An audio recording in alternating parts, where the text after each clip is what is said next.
হলেই যেন মনে হচ্ছে খুব খিদে পেয়েছে খিদে পেয়েছে, শুধু কী খাই। তারপর বুদ্ধি এলো যে না, ঘরে আলু আছে, ফ্রেঞ্চ ফিঙ্গার বানিয়ে ফেলি। তো দেখো এখানে যেমন কথা তেমন কাজ। তো আলুগুলোকে ভালো করে কেটে পরিষ্কার করে, মানে কাগজে মুছে, টিস্যু পেপারে মুছে, তারপর যা যা দেওয়া সব কিছু দিয়ে নিয়েছে। এখানে নুন, জিরের গুঁড়ো, লঙ্কার গুঁড়ো, কর্নফ্লাওয়ার, ময়দা, চাট মশলা, তারপর ভালো করে একটা ডিম ফাটিয়ে ভালো করে দিয়ে মাখিয়ে নিয়েছি।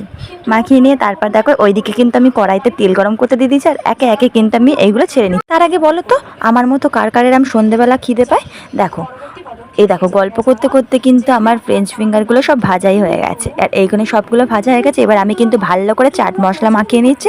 আর এখানে দেখো একদম একটু লবণও দিয়ে দিয়েছি, বিট নুনটা আমার কাছে ছিল না সেই কারণে। আর এখানে সস, কাসুন্দি আর টক দই দিয়ে পরিবেশন করে নিয়েছি। চলো একবার টেস্ট করে দেখা যাক কেমন হয়েছে।